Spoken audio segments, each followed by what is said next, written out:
Coming up on this week's episode, we review the games from this weekend. Have Liverpool won the title as Man City, Leicester and Chelsea all failed to win? We look at the EFL action and can Yeovil grab a win in the National League? Pete has another teaser. Let's keep it easy this week, Pete. I have more wonders of white, and we look to see if Hayden knocked Adam off the top spot in predictions. So let's get started.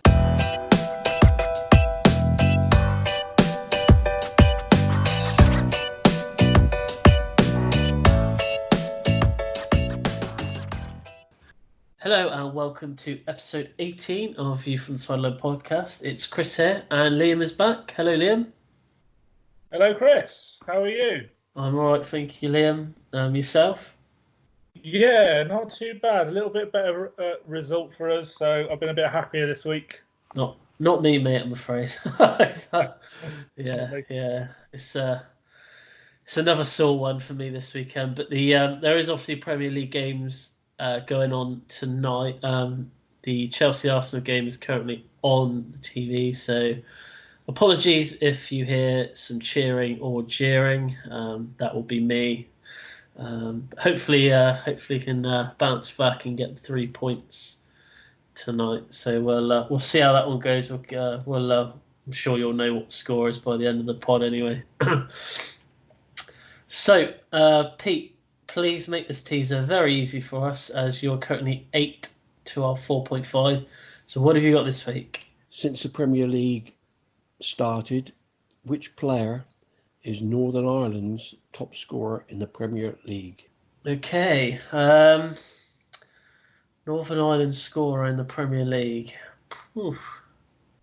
I think I've got an idea. So you got an idea. I've got an idea, but I'm not sure. I think I've seen this before. I think this is something I've either watched or something before. That's good, because it has happened to us before where he's given us one and I've actually researched it before, and I've actually given the same teaser to Rich in the last series, so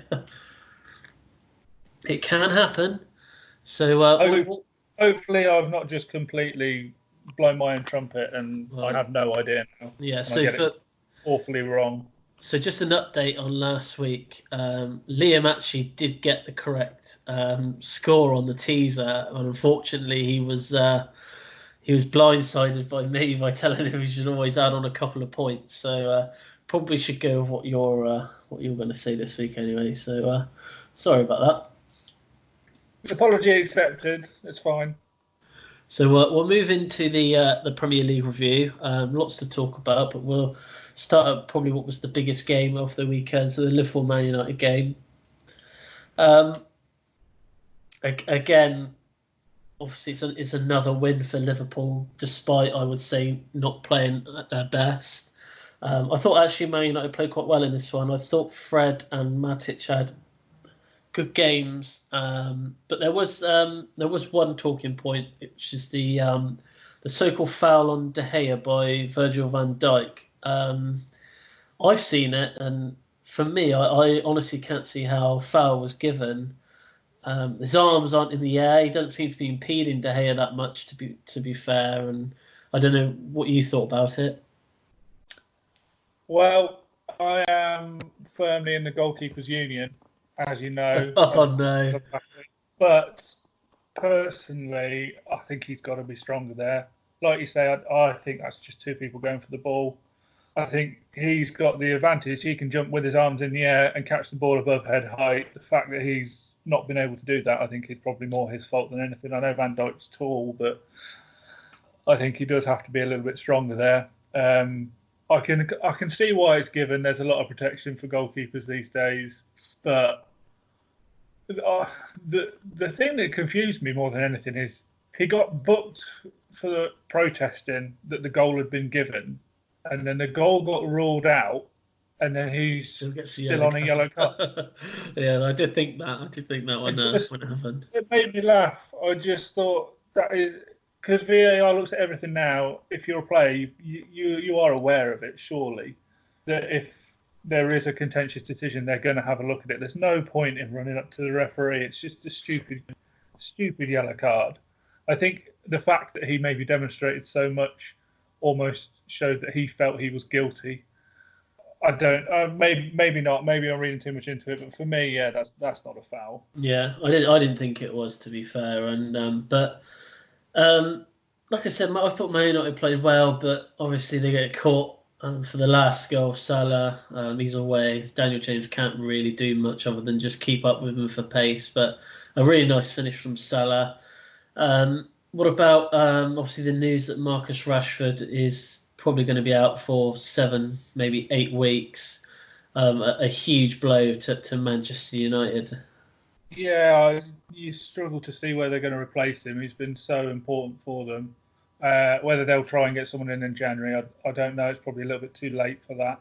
But they need to get him back scoring again if they have got any chance of getting further up the league. And I think for England as well, it's better to have a fit Rashford going into any tournament than Definitely someone who's just come back from injury. So I hope he is back and playing quickly, because we've had it before where we've gone into international tournaments and players have maybe played the last game of the season and they've been taken on an international tournament and they've just not looked fit as they normally are. no. So I hope it's not another case, and we're going to have the same with Kane as well. Yeah. And all of a sudden our plethora of strikers is Well, the Kane one is one for me where I think he may go, but not in the capacity where he'll play any part in it on the pitch. Maybe just as sort of an advisory role or something. I think it'd be worth taking him either way. But he is the captain for a reason. I think that it would be good to have him around the dressing room, even if.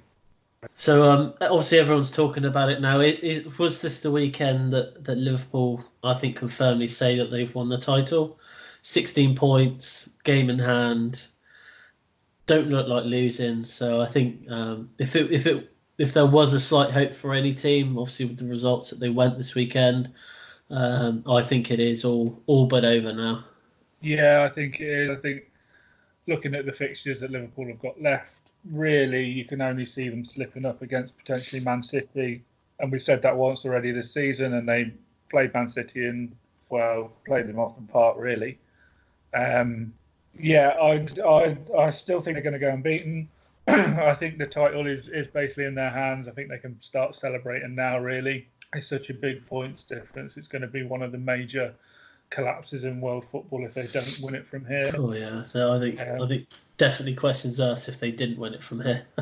Yeah, and mind you, saying that, you look at where Leeds were a few months ago in the Championship and how far clear they were, and look at them. Things can change, but you've got to say with the squad that Liverpool have got, when Daniel James is one of the quickest players in the Premier League, and Salah has, with the ball, gone stride for stride with him and scored. When you've got your goalkeeper assist like that in the 94th minute or whatever it was, got players who can do that. The confidence is like you expect every game. And Alisson, the quickest player on the pitch to get to Mo Salah to celebrate the goal. Yeah, I love that. I literally seen it, like, to him just sliding in on the bottom of the picture. I think, where the hell has he come from? But yeah, it was that was a good moment for him.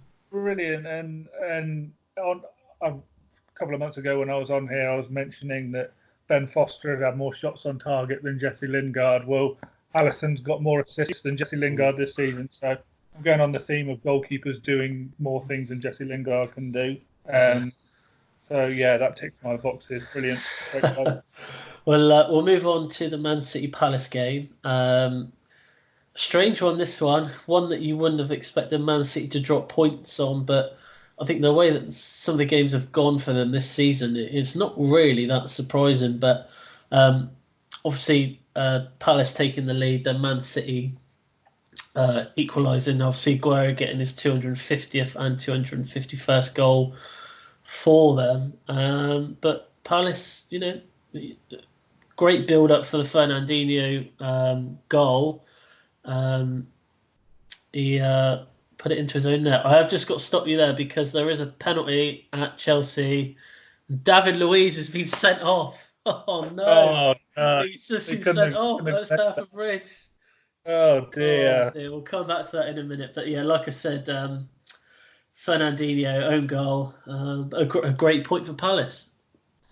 Yeah, they seem to be a bit of a bogey side for Man City. I remember them getting, I think, did they win at Man City last season when Townsend scored that absolute Oh, that quality? rocket! It was a rocket, wasn't it? Yeah, they always seem to turn up against Man City, and Man City always seem to struggle. And to be fair, I only managed to catch the highlights of this. If it wasn't for Aguero, Man City would have lost comfortably. I thought Palace more than deserved a point out of it, to be honest.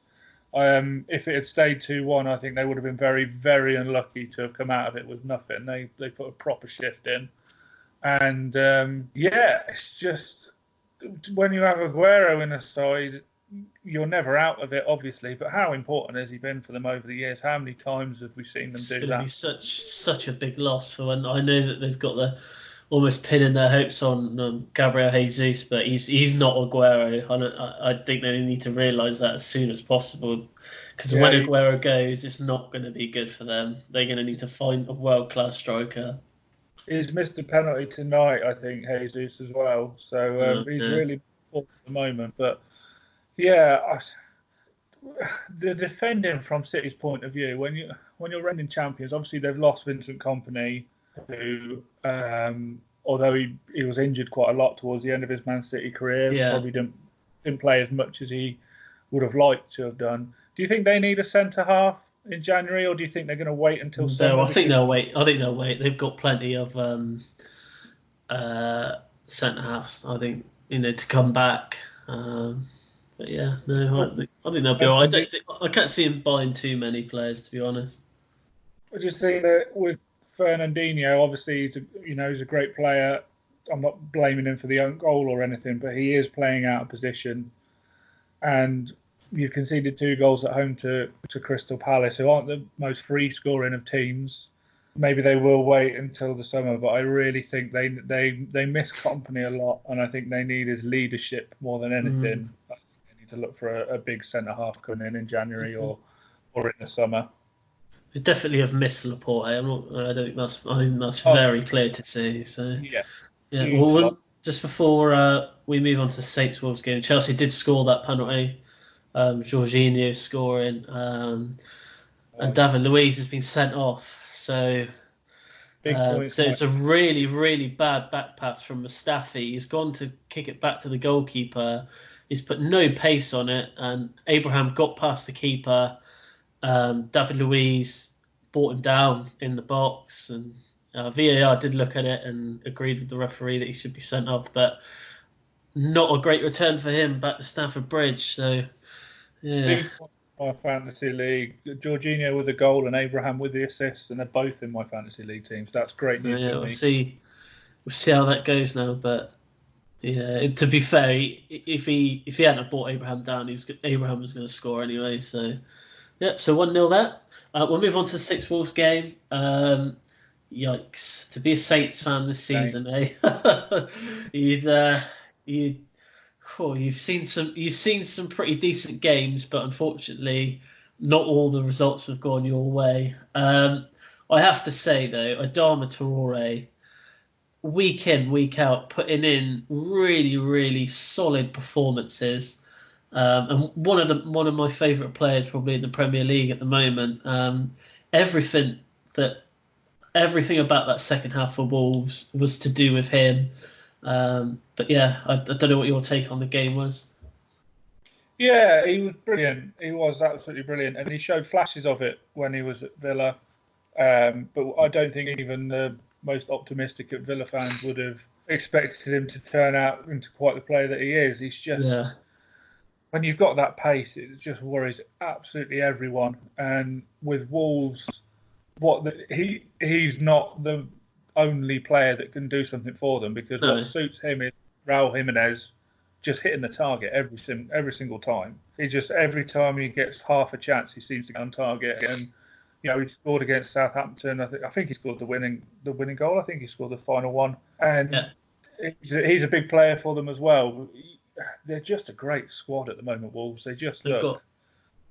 There's strength everywhere. There's pace out on the wing. They've got a good striker. They've got the passing in midfield with Moutinho and Neves is unreal at times, knocking those sort of crossfield. They remind me a bit of Steven Gerrard when he was at Liverpool, knocking those like 50-yard balls crossfield. And it was. I mean, what a game to watch! It looked nailed on. Southampton win 2-0 up at half time. I think they played really well. They pressured Wolves high up the pitch. And I don't know what was said at half time, whether they were told to sort of sit back and try and keep the lead, but that just gave Wolves a little bit of time to play. I think that's, it didn't work. Yeah, I think that's what happened. I think Saints in the second half, they were almost a bit naive. They sat back far too much, let the likes of Adama Traore, Jimenez run at them, and they just fell apart, to be fair. Yeah, you have got to feel sorry for Saints, I think, a little bit this season. Obviously, the 9-1 against Leicester, not great, but obviously them beating Leicester last week as well. I thought maybe it was maybe might kickstart them a little bit, but they've been on a good run recently. They've been on. I thought confidence would be high going into the Wolves game, and it was almost as if at half time that just disappeared, and I'm not sure what happened. Yeah, well, Wolves a great 3 points, but we'll move on to the team that Saints beat last week. That was Burnley-Leicester. Now, last week I did say that I thought that would just be a small blip for Leicester, but that didn't seem the case at the weekend. I thought they might bounce back, but they were quite poor going forward, and that's one strength that they've had all season is going forward and scoring plenty of goals. But so it's not right, and so it's not happening for them at the moment. But credit to Burnley, 3 points, well deserved. Massive 3 points for them. Yeah, it was probably the shock result of the weekend for me. Leicester, obviously, like you said, I agreed with you last week. I thought it was just a temporary blip. But something seems to have happened to them where they're not potent going forward. Obviously, Vardy missed a penalty, and credit to Pope. Last week we sort of blamed him for the mistake against Chelsea, but he's come up with a massive step on the penalty spot this week. Yeah. Obviously, Vardy missing the penalty, which is unlike him, but this, like I said, the free flowing football just seems to have stopped at the moment, and I think they've sort of got into old habits that they had pre-Brendan Rodgers. He must have been there now for almost a year, I reckon. It must be almost a year he's been there, I think, because I'm pretty sure it was sort of January, February he was hired. But but Burnley I thought were fantastic. They did what they needed to do, and obviously Sean Dyche would have been very, very happy with that. Yeah, it's gone a long way to getting them clear of the relegation zone, and yeah, Leicester they would have seen this as a game that they should really be winning. But to be fair, Harvey Barnes, I thought, had a great game. His goal was brilliant. Yeah, it was a really nice goal. Opening goal of the game was fantastic. But Burnley are a physical side. It didn't really look like Leicester were up for it at the back. I think there was a few balls into the box where Burnley were first to it. Leicester just seemed to sort of, I don't know whether they're not the tallest at the back, and Burnley just sort of they seem to win the first and second balls, and I'm not quite sure what happened there. It's not really like Leicester because their work rate to this point has been good, but I think they said on Match of the Day actually they were the busiest over the Christmas period, and maybe that is catching up with them a little bit. Maybe they need a break. Maybe because he did rest Chilwell and was it Chowdhury? I think he rested as well. So you can see he is trying to take care of the players. So I've just seen what's next. I'll let you have a rant. Well, I'll just say this: Everton are beating Newcastle 2-0 tonight, so thoroughly deserved for Everton. It was just an awful game to watch. Like the amount of chances that we didn't take, the amount of passes we were playing in and around their box, just couldn't penetrate them. They were just so well defended. They look really sharp at the back, Newcastle, and then obviously the killer blow for me. Obviously they get a corner in the 93rd minute and end up scoring. didn't clear the corner very well. Ball comes back in. For some reason, there's only one of our defenders trying to mark 3 of their players, and Isaac Hayden of all players. But I wasn't happy, to say the least. Do you think that? I know Terry's left some years ago now, but with Cahill going in the summer as well, do you think we've spoken about leadership tonight? Is there a lack of leadership at the back? Maybe Yeah. yards out. We've obviously got Azpilicueta, who is the captain at the moment. He's a good captain, but yeah, I kind of understand what you mean. I've always said this season that if that's one thing that we need to work on is probably getting another central defender and another left back in as well. But they don't seem to be going out there to sign anyone at the moment. So it doesn't even look like they're going to sign a winger or a striker. So yeah, just the game was really, really poor. And like I said, was not happy at the end. And that's just the way the game goes. Do you think Kepa could have saved the header? It looked to me like he got a big hand to it. He got a hand to it, didn't he? But it just wasn't enough. Yeah, I've got mixed feelings on Kepa. I think his the overall package is okay. It's when the ball's at his feet, I think he's at his most vulnerable. Is some of the times where he kicks the ball out, it's just awful. But he's got a good set of hands on him. Probably, one of the better keepers in the league. He's nowhere near the best, but yeah. But most expensive goalkeeper in the world, so yeah, crazy, really. They've got to, yeah. But to be fair to Newcastle, I don't know what to make of Newcastle this year. I don't know about you, Chris, but they seem to be such an odd side. They come up with results like this, and then obviously, like you said tonight, they're losing 2-0 to Everton. It's just, I suppose it's a classic Steve Bruce side, really, isn't it? It's just one win, followed by a loss, followed by another win. It was similar at Villa, but yeah, I don't. Do you think they've got enough to go on to the next level with Bruce in charge and with Ashley? Big club, and they don't deserve to be down there. I think the thing is at the moment, mate, is the whole owner situation has been going on for so long now that the club has been up for sale for some time, and that doesn't seem to be going away. And obviously, with the owners wanting to leave, Mike Ashley, he's not going to be wanting to put money into the club as much as what he would if he was staying. So, I think transfer wise, I think they are going to have to sell to buy. So, yeah, it's going to be hard for Bruce to get them to that sort of next level. But for them, what isn't it? Is next level a top 10 finish, and then trying to push for a Europa? I don't really know. They're so up and down. It's not very consistent, really, are they? So it's always hard to measure really what they can actually do. Yeah, I think Ashley's obviously wanted to sell the club for a little while, but I don't know. I don't know whether he's sort of making it up almost, because it's been going on for so long. You must have thought there must be someone out there.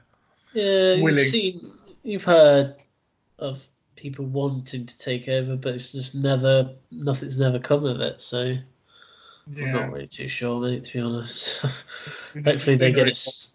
Yeah, I think for the fans as well, it's not nice, is it? That obviously they've got all this. It's like they're in limbo really at the moment, but they're doing well at the moment for all obviously the crap that they have to take off the field. I think they are doing pretty well.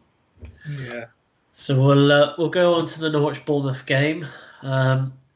2 red cards in this game. 1 absolute stunning save by Steve Kirk.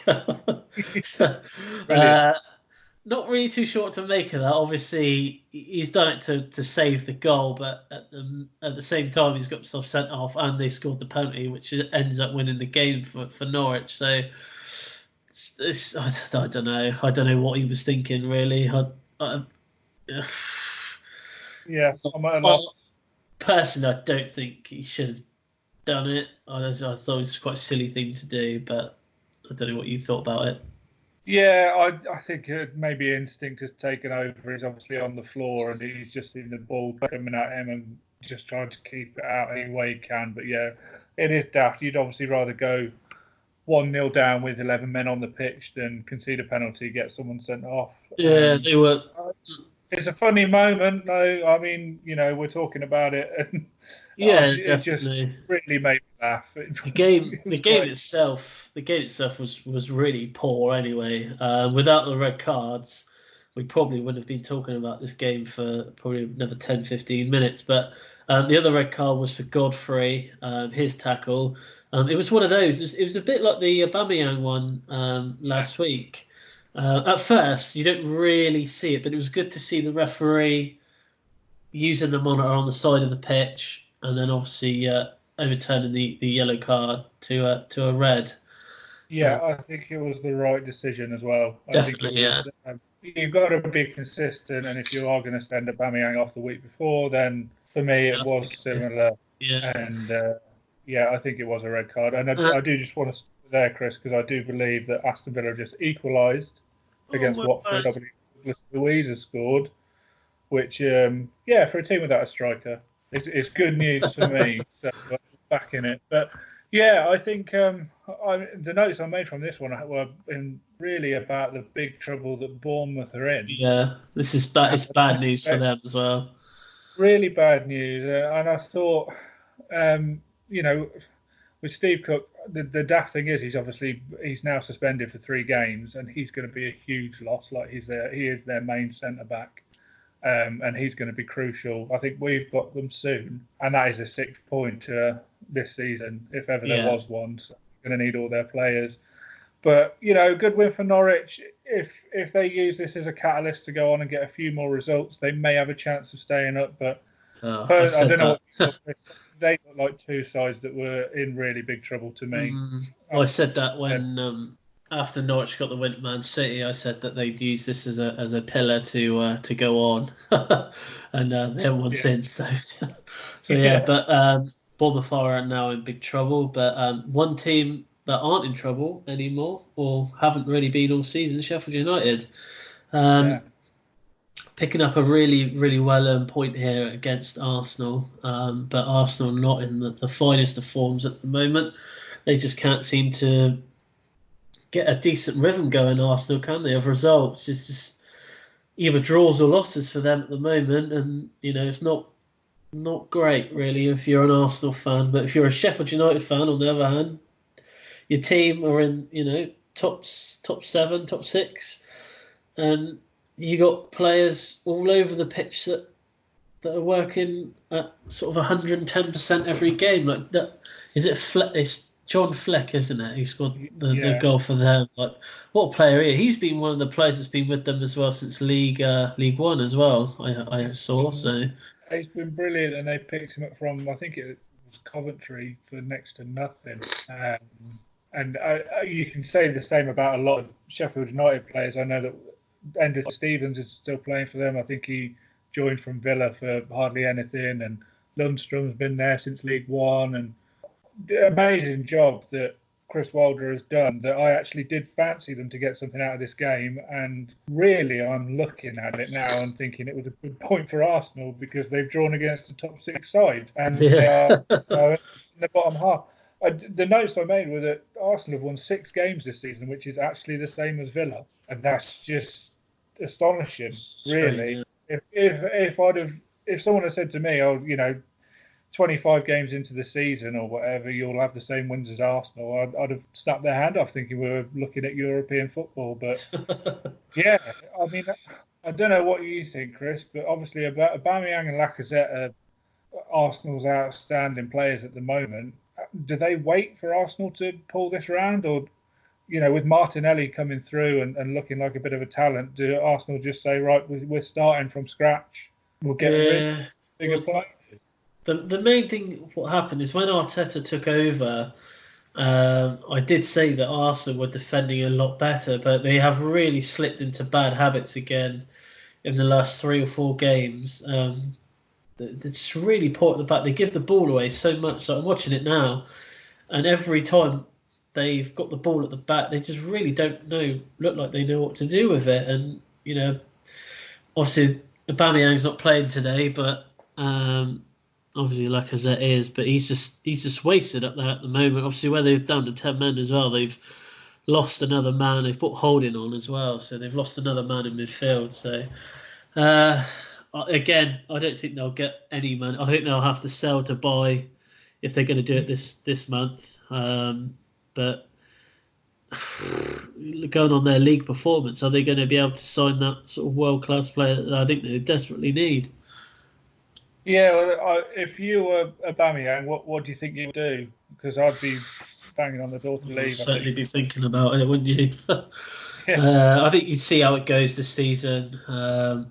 It's looking less and less likely, especially if they lose tonight against Chelsea, that they're actually going to get anything in Europe this season. So I don't know. I don't know what you do, but yeah. Well, just before we go to the Brighton Villa game, Brighton are actually 3-0 down to Bournemouth tonight. So Bournemouth are really on form there. So Brighton Villa at the weekend. Good point for Villa, or should they have won the game? I thought Grealish, his goal was really good, actually. Grealish, he was really well taken, hit really well. The one question I have about Grealish is the whole relegation situation. If you go down, you will probably lose money if you don't sell him now. If you get what I mean. If you sell him now, I think you'll get 10, 15 million more than what you would if you sell him next season and end up in the Championship. But I don't think he'll leave. I don't think he wants to leave. I think he'll want to stay there to the end of the season. Yeah, I hope he does. I hope he wants to battle it out with us and keep us up. I think if there's anyone who's going to do it, it probably will be him. Like you said, great goal at the weekend, and we've relied on him so many times this season to drag us out a point from a losing position, get us 3 points from a drawing position. And if we were to sell him now in January, I think you're looking at 35 million plus comfortably. Some of the figures that are being quoted for players like Maddison, I think he can easily compete with those kind of figures. If we were to go down, I don't think any Villa fan would blame him for wanting to leave. He gave us 3 years in the Championship where he didn't really need to. I think the first year we got relegated, he may well have had offers to go elsewhere. I don't know whether he turned them down, but while we're in the Championship, he definitely did have offers to go elsewhere, and he stayed there. So we can't ask much more of him. He's a better player than Championship level. So if we were to get relegated, I think you could look at a cut price fee for 15, 20 million, and I think you could get a bit of a bargain with that. But yeah, I think at full time I was pleased with the draw. I think it was a fair result, really. First half we were awful, but we did grow into the game as the second half went on. But the main problem I think I had with it was that we scored with 15 or so minutes to go, and then that was enough. We just wanted to sit back, and it's cost us so many times this season. We were fortunate it didn't this time. Reina made a good save towards the end. But it was worrying that we got to 1-1 against Brighton and thought, well, that's it. We're going to shut up shop because we don't have the players to do that. Points good enough. Yeah, it's strange, really. I thought personally you could have gone on and got something more out of that game. Like you said, I thought you kind of scored the goal and then kind of went a bit defensive, and I think. I don't mean to sound rude, but Villa defensively at the best of times aren't great. I think you were just inviting the pressure from Brighton. But it was quite risky, but I think you got a point at the end of it. And obviously, I don't know. I really, for your sake, I want to say that they're going to stay up. But the more and more I see the teams around them winning these games, the more and more I think it could be all over for Villa.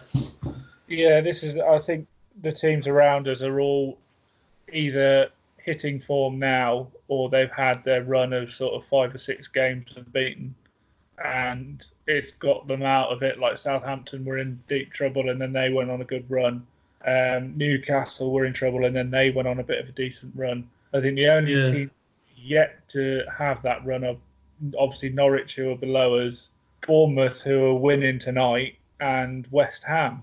And I think it's a matter of time before Moyes turns them around. So, yeah, it is not looking good for us at the moment. But, you know, we're 1-1 with Watford tonight. One goal could give us that 3 points we need. We've got Bournemouth coming up. We've got other teams around us coming up. I can't remember who else. But if we do manage to pick up 3 points in the next 10 minutes or so, great. And then if you can get another in the next game, you're all of a sudden you're looking at being sort of 14th. So I don't think it's over yet, but we've got a lot to do. I think bringing in a goal scorer, because we've obviously signed Samatta as of yesterday, was desperately needed. Maybe he can fire us the goals that we need. I know he's done quite well for Genk, so he's got a good scoring record there. And if he can carry that into the English game, I know it's a completely different league, but you never know. I'm remaining hopeful, Chris. I'm remaining hopeful, positive. I've got everything crossed that we have got enough to stay up, but at the moment, I've got to say, I do agree with you. It isn't looking likely. So next up, we've got 2 games left. So West Ham Everton is the first of those 2 games. Probably, if you had to say 2 of the most inconsistent teams in the last sort of 3 or 4 years, you'd probably say West Ham and Everton, I'd say. And the game really did show that. Obviously, the game ended in a draw. I have to say, though, Everton do look a lot better under Ancelotti in such a short space of time. I think going forward, I don't think they're going to buy anyone in now. But in the summer, if he's given a bit of money, I think he can really do something with that team. Bring in a few players, and Everton are this team that are trying to push for that top 4 spot, but they're far from it at the moment. Let's just say that. West Ham, agree with what you said. I think David Moyes will be able to turn something around there, but I think he again just needs time. Two teams under 2 new managers. So, but I thought the game wasn't great, but I think both teams probably very happy with a draw. Yeah, it was a poor game really, but another goal for Calvert-Lewin. He's done well since Ancelotti's come in. If he keeps up this scoring record and looking at how English strikers he has scored tonight as well. Has he got another one? Yeah, he's the last sort of 5 or 6 games he seems to be finding the back of the net all the time. And with England strikers dropping like flies, you never know. For the Euros, if Rashford and if Kane are out, and it's only going to take one more injury, and we might be looking at maybe picking him for the Euros. But yeah, Ancelotti's done a wonderful job. He's a big name to bring people in the summer. I think they've got to give him a little bit of time to do that and mould the squad to how he wants it. Moyes, I think, was actually quite interesting in his interview after the game, because he was actually quite positive and he was energetic, and it was almost the opposite of what Pellegrini's been in interviews for them. He's down. He's not very enthusiastic about anything, and I thought it was interesting how Moyes spoke about going and winning the game and how he thought they should have attacked a little bit more, because it's almost the opposite of how they have been under Pellegrini. Yeah, the thing was Pellegrini. I think things just got a bit stale for him. I just don't think that they were going anywhere really. So, but yeah, a good, like I said, good point all round for them. But we'll move on to the Watford Tottenham game, which was probably the worst game of the weekend. I will literally I'll sum this up with what Rich said to us. He said, "Times are bad when a point away at Watford is a good result." Yeah. So that's literally sums up the game. I think they're in one. Obviously, they did miss a penalty, Watford, but other than that, it wasn't a great game. I think this is, obviously with no Harry Kane for Tottenham, they really didn't look like they were going to be able to score either throughout the whole game. But not a great game for Tottenham. No, it wasn't. I mean, I think they had one chance which was cleared off the line by a matter of, I think, a millimetre or something like that. But other than that, didn't really threaten and had Gazaniga to thank at the end with a great penalty save from Deeney. Yeah, two teams that I think will end up mid-table this season, unfortunately for Rich. It's looking like Spurs are sort of set into their inconsistencies, shall we say, and they've been on a little bit of a poor run, but they're obviously going to be fine. I think Mourinho is going to have the summer to mould the squad to how he wants it, and yeah, we'll see where they are next season. I think it'd be a really interesting one to see who actually stays at Spurs next season. But I think big names like Eriksen want to leave, and I wonder if a few more are going to follow if they don't get European football. I think you might be right there, but obviously Rich, I think he's almost given up this season. But yeah. Okay, so that is it for part 1, and we'll be back in part 2.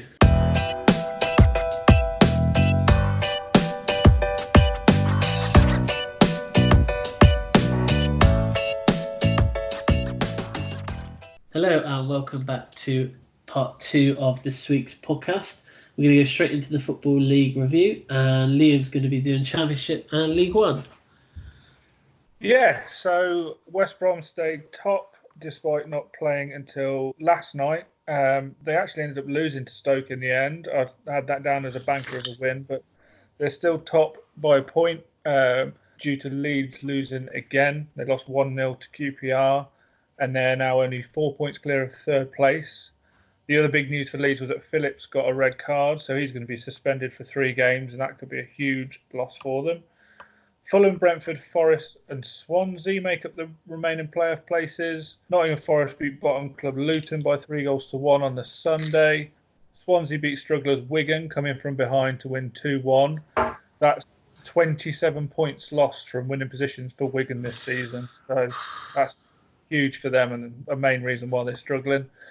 Brentford could only manage a 0-0 draw with Huddersfield. Fulham beat Middlesbrough 1-0 in the Friday night game. And elsewhere, Barnsley remained in the bottom 3 after losing to a late Bristol City winner. There was a big away win for Blackburn Rovers. I'm making that my score of the weekend because they won 5-0 away at Sheffield Wednesday, who had Massimo Luongo sent off. Lewis Holtby scored twice. I don't know whether you remember him. I'm sure Richard Spurs. Andre Green scored against former club Preston, but that wasn't enough for Charlton, who ended up losing 2-1.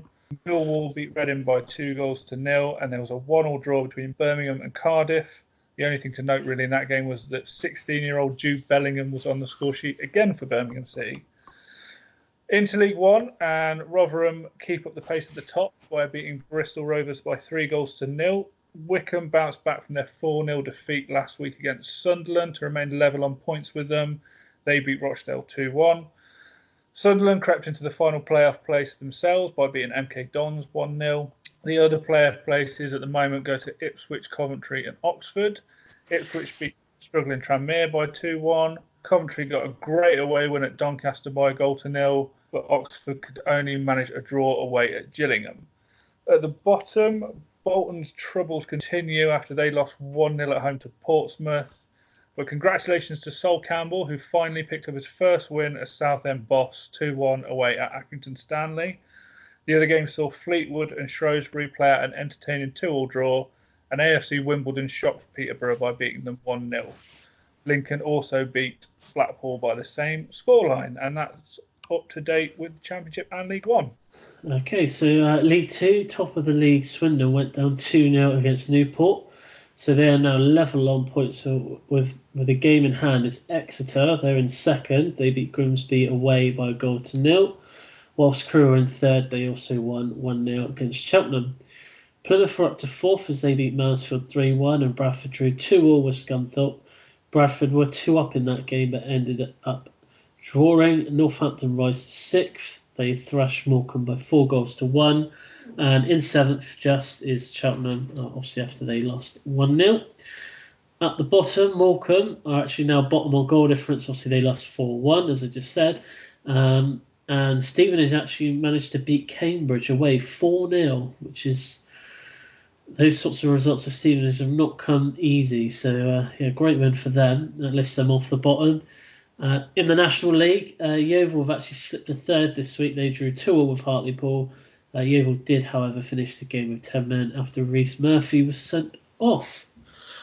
So, a bit on predictions now. So, again, Liam won this weekend. He beat myself and Hayden. He got 29 points. I got 19. Hayden got 16. And a big weekend for you this weekend, Liam. Yes, it is. Massive. So, so this week, do you want to reveal who the guest is? I can do, yeah. The guest is my wonderful girlfriend, Laura. So there will be a lot of tense games this week, I think, in the FA Cup. There is a tradition on this podcast that you do not beat the wives and girlfriends very easily on here. But we'll have all that information put on the social medias over the weekend, and the fixtures the fixtures we've got will be up in the next couple of days. So here we go. Wonders of White. Now, Rich always moans at me because I never ever put any ones on there that are negative about Chelsea, but it's taken me nearly 18 months, but I've managed to find a negative one about Chelsea. So I hope Rich is listening.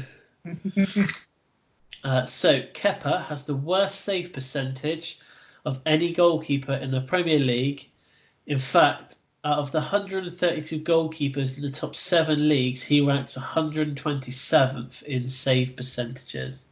Wow. So, yeah. So take that as how you want. But yeah, that does not look good on paper. That's astonishing. Yeah, I never would have. That's amazing. Our most expensive keeper in the world, Chris, as you say. Yeah, he's 5th from bottom in the save percentage rankings. Barcelona are the first team to attempt 500 plus passes in a single half of a football match in La Liga and failing to score since their own record in 05-06 season. Wow. Jack Grealish has scored more goals against Brighton than he has against any other side in his senior career. And Spurs have ended a 93 Premier League game run of not being involved in a 0-0 draw after they drew 0-0 at the weekend with Watford. Nice. So yeah, that was the Wonders of White for this week. Rich, I hope you're listening because there was a negative Chelsea one in there. So, moving on to the teaser answer. Now, you seem pretty confident that you might know this. However, I don't know why, but David Healy is in my mind. But now come to think of it, did he actually play that many games in the Premier League? I just remember him scoring against England. I don't know why. It just always lives in my mind, that game. It's that moment. But I've got some other ones that I've thought of whilst we were recording. One of the other ones I thought of was the West Brom player. Is it Brunt? Or he used to play for West Brom, Chris Brunt. Now, I know he's Northern Ireland. He must have scored a few goals for West Brom. I think he did score because he used to take their free kicks and stuff. So I was thinking, yeah. So the other one I thought of. So I'm sure I've seen the person who it is on something like Match of the Day or some kind of football show, and you know when they bring the caption up of their name and it says their achievement underneath, like I don't know, it'll say, like on Sky, it'll say Gary Neville 2 times Champions League winner or something like that. This one said, I'm sure that this said Ian Dowie, Northern Ireland goal scorer in the Premier League. Right. And I remember at the time thinking, that sounds ridiculous, but I'm sure that I've seen that somewhere. The only other player that I thought of, maybe Stephen Davis, purely for the amount of games he played in the Premier League. I know he's not a big goal scorer. So but you seem very confident with Ian Dowie. So it wasn't long ago. I'm sure it was on. I can't remember what football show I was watching. Right, well, it might have been the Championship highlights or something like that. But it definitely said Ian Dowie, Northern Ireland's top goal scorer in the Premier League. I'm not going to change your mind this week. We will. We'll go with Ian Dowie. Just give me 2 seconds. Set to Northern Ireland. So yeah, you're right. It is Ian Dowie. He's got 33. Chris Brunt was second actually with 24, and Stephen Davies was third, joint third with Keith Gillespie on 17. So yeah, all about Keith Gillespie. Yeah, he did score a lot, didn't he? Yeah. So well done to us. Well, I say us, it's you, Liam, again. I got it right. So yeah, somewhere in the memory bank on that one. Pete, we've got half a point back, so we are coming to catch you up now. But that's it for this week. Just to say, Chelsea are still 1-0. They've got a chance. As usual, it's not taken. So we'll be back next week. So we'll see you then.